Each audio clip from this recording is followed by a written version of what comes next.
स्वयं से साक्षात्कार में मैं आप सभी का स्वागत करता हूं। हमारी आज की कड़ी है गौण व मुख्य प्राण। गौण प्राण, मुख्य प्राण। हमने पिछली कड़ी में विद्या अविद्या की कड़ी, जैसा हमने प्रज्ञान पुरुष को सुना वो ये था कि सूक्ष्म जितनी भी चीजें हैं वो विद्या के अधीन हैं। फिर हम जब विद्या अविद्या पे गए, स्थूल जो है वो अविद्या के अधीन है। जब विद्या अविद्या को लेकर चर्चा हुई तो उसमें हमने देखा कि जो बाहरी प्रकृति है, स्थूल जगत है, वो सारा अविद्या के अंडर आता है। अविद्या क्या चीज़ है, इसको लेके आलोचना हुई। फिर जब विद्या के घर आए जो कि अविद्या को उजागर करता है, तब हमें पता चला कि विद्या के दो भाग हैं। एक भाग है बहिर्प्रकृति का जो विज्ञान है कंप्लीट, उसको चलाता है। अविद्या का अपना कोई प्रकाश नहीं है। विद्या जो है वो अविद्या को चलाती है। अविद्या के अंदर गौण रूप से विद्या रहती है। अब ये विद्या का जो बाहरी साइड है वो है अपरा विद्या, और जो अंदरूनी तरफ है, जो आत्मज्ञान की ओर ले जाता है, ईश्वरीय ज्ञान की ओर ले जाता है, वो है पराविद्या। फिर हमने आलोचना की अपरा विद्या और पराविद्या को लेकर। अब बात आती है हमारे अंदर ये गौण प्राण और मुख्य प्राण ये क्या चीज़ है, क्योंकि हमें प्राण शक्ति की भी ज़रूरत है इस काम को आगे बढ़ाने के लिए। तो प्राण शक्ति के बारे में प्रज्ञान पुरुष क्या कहते हैं, आइए पहले सुन लेते हैं। सूक्ष्म जो कुछ है विद्या का अधीन। सूक्ष्म को लेने के लिए हमारी अंदर का सहायता चाहिए। अंदर का सहायता क्या होता है? प्राण क्रिया क्या है? वायु का गति, हाथ ये हिलता है, हाथ ऐसे करता है, इसको वायु का गति। लेकिन ये प्राण है गौण प्राण, उसको पीछे में है, पश्चात में है मुख्य प्राण। मुख्य प्राण का साथ चैतन्य का बराबर संबंध है। वो पहले मालूम नहीं होता है, धीरे धीरे इसको अनुभूति मिलती है।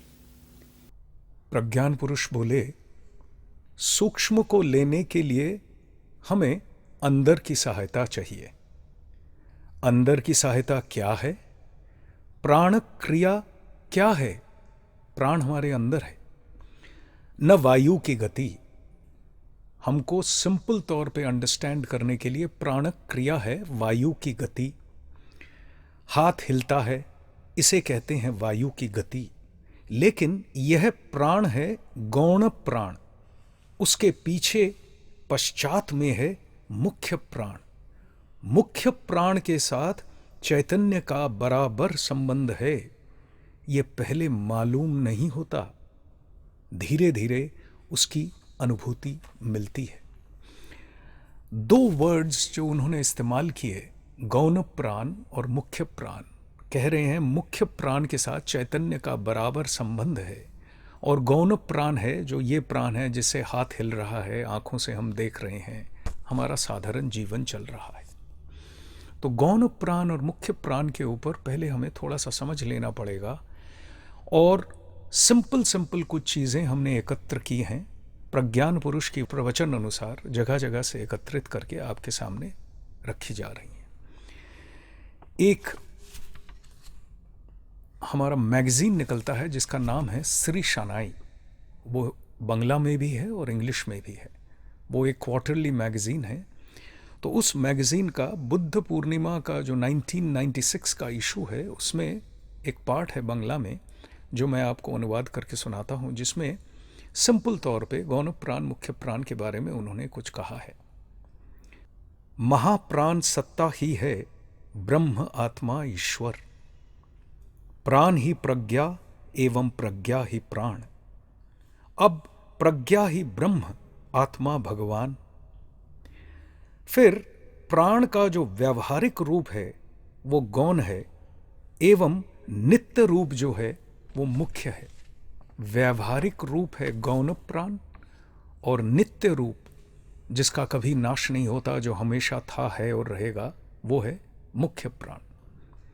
गौण प्राण ही देह इंद्रिय आदि के साथ युक्त रहकर सक्रिय होता है, एवं कालक क्रिया के साथ साथ उसका विकार और रूपांतर होता है।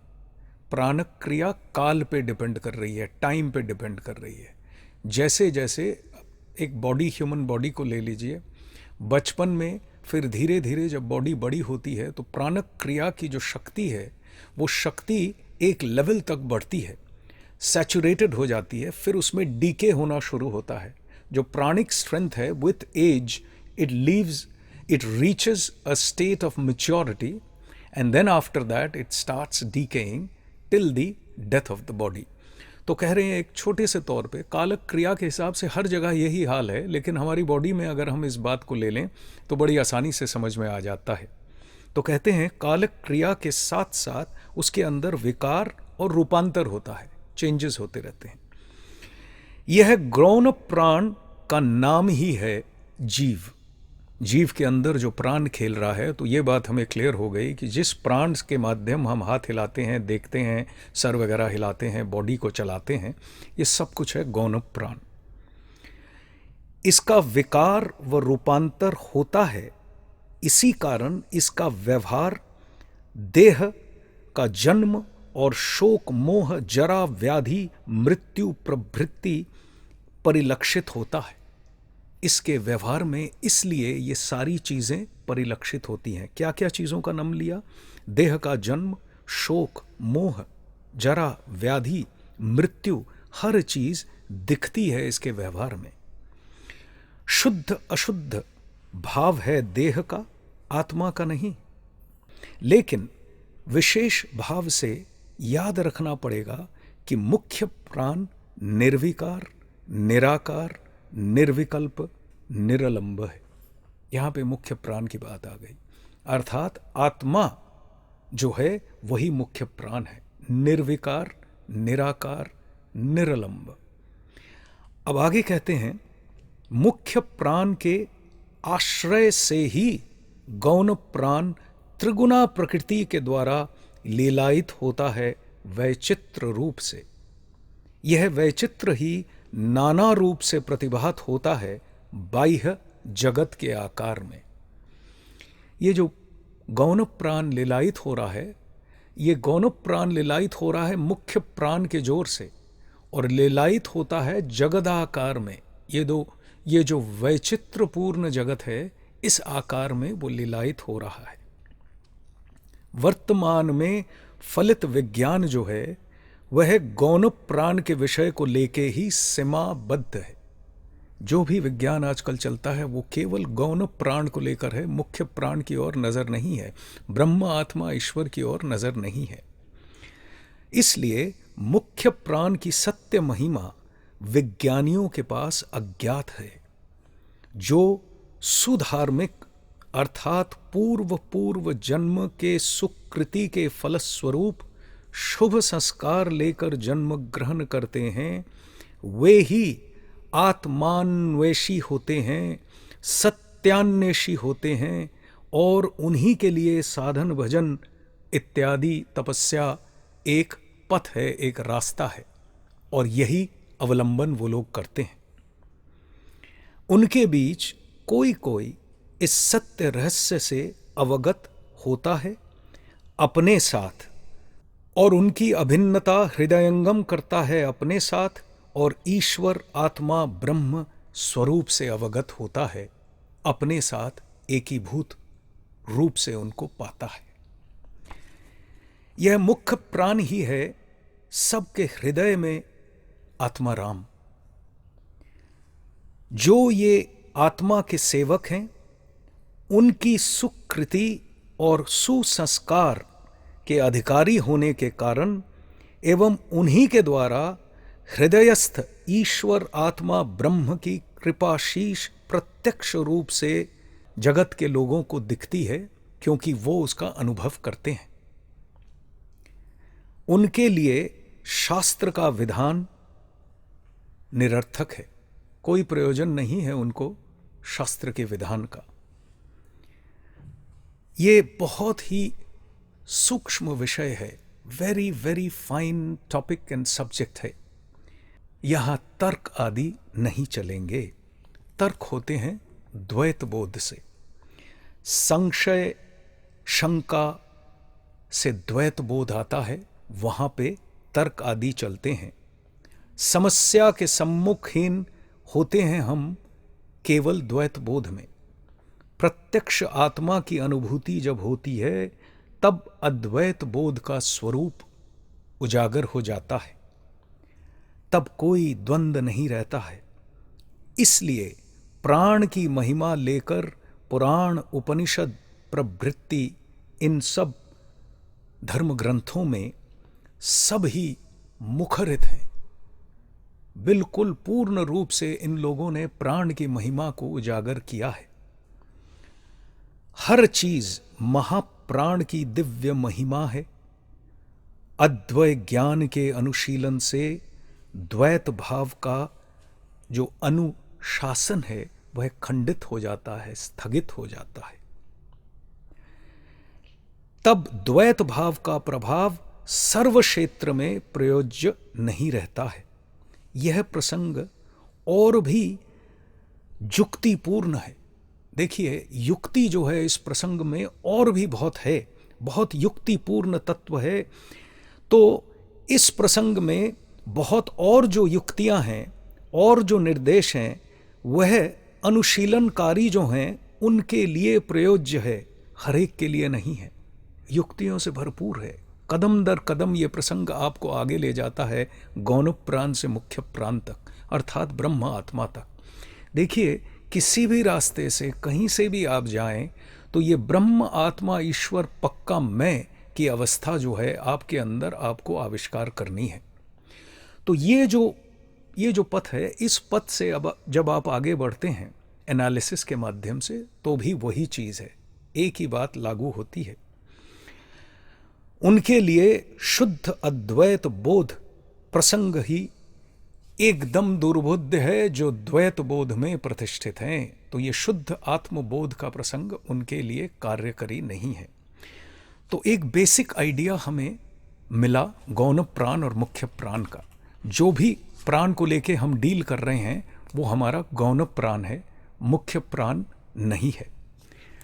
ब्रह्म आत्मविद्या में 2 पॉइंट हैं, मैं जल्दी से बता देता हूं।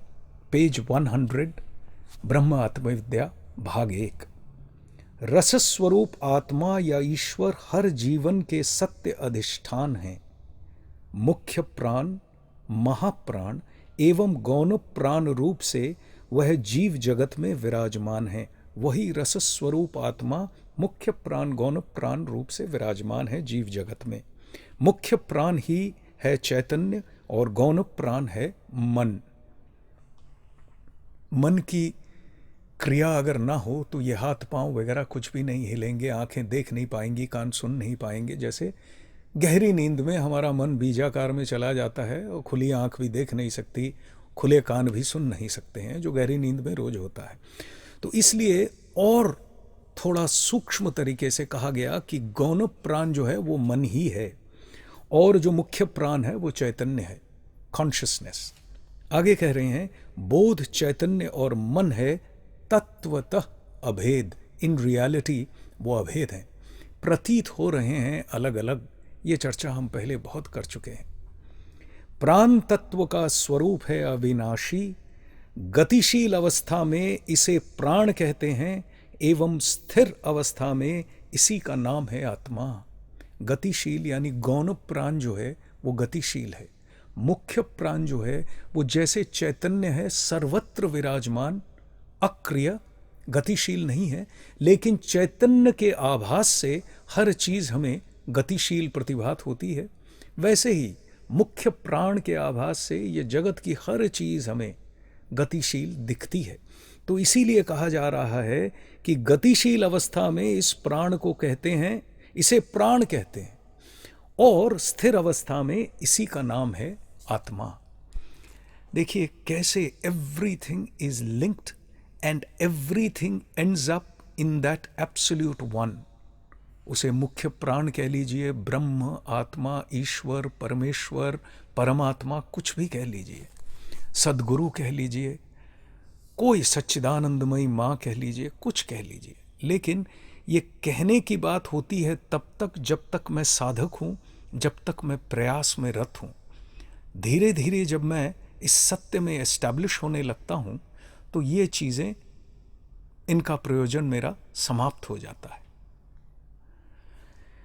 हमारा समय समाप्त हो चला, तो इस कड़ी को हम जारी रखेंगे, गौण प्राण और मुख्य प्राण। आइए सुनते हैं एक प्रज्ञान पुरुष श्री श्री बाबा ठाकुर का उद्गत भजन। आइए अब हम सब आनंद उठाते हैं सदगुरु श्री श्री बाबा ठाकुर का एक राग भैरवी में उद्गित भजन का। इस भजन के बोल है, सोहंग हंस हंस सोहंग, अमृत तत्व का भजन, मुक्ति शांति का साधन।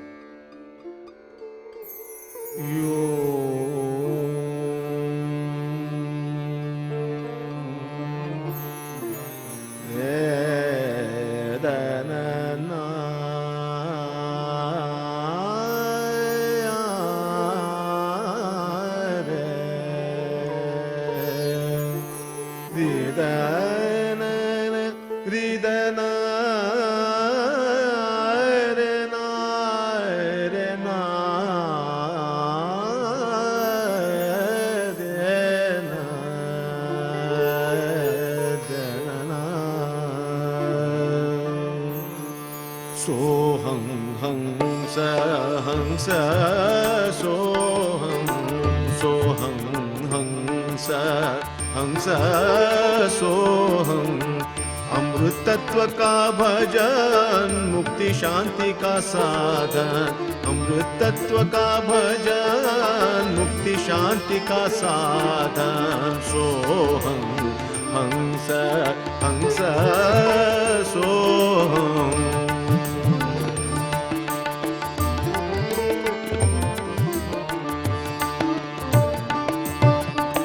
हंस जप में होता है चित्त का शोधन, हंस जप में होता है चित्त का शोधन। शुद्ध चित्त में होता है ध्यान, सोहं सोहं।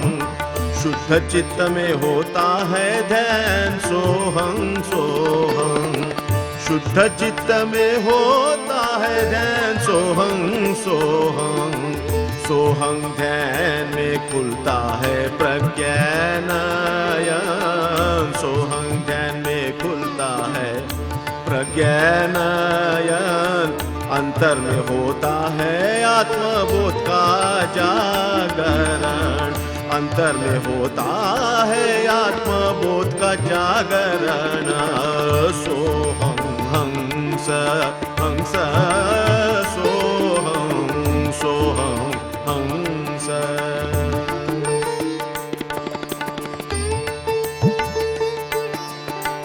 अमृत तत्व का भजन,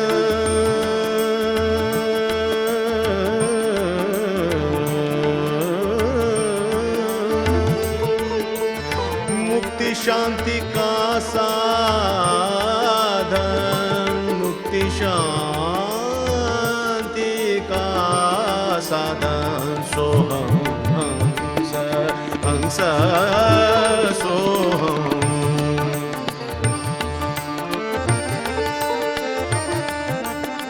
सोहं ध्यान आत्मबोध का विज्ञान, सोहं ध्यान आत्मबोध का विज्ञान।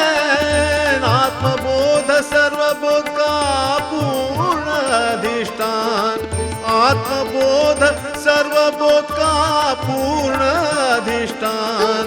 आत्मबोध में होता है मुक्त जीवन, आत्मबोध में होता है मुक्त जीवन।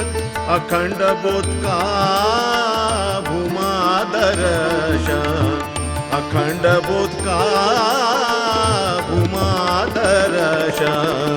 सोहं हंस हंस सोहं, सोहं सोहं हंस हंस। सोहं सोहं हंस हंस। सोहं हंस हंस सोहं।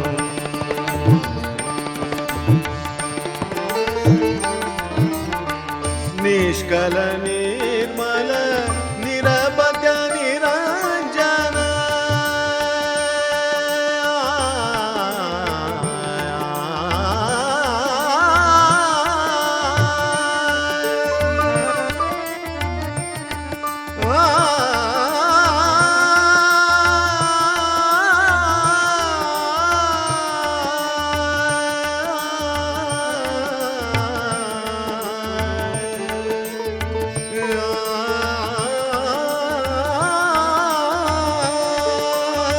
निष्कल निर्मल निरपद्य निरंजन शाश्वत अच्युत ब्रह्मयात्मा सनातन सच्चिदानंद घन स्वानुभव देव स्वयं सच्चिदानंद घन सच्चिदानंद घन सच्चिदानंद घन सच्चिदानंद घन सच्चिदानंद घन स्वानुभव देव स्वयं अपन में अपन परम में परम अपन में अपन परम में परम सोहं हंस हंस सोहं सोहं हंस हंस सोहं अमृत तत्व का भजन मुक्ति शांति का साधन अमृत तत्व का भजन मुक्ति शांति का साधन सोहं हंस हंस सोहं सोहं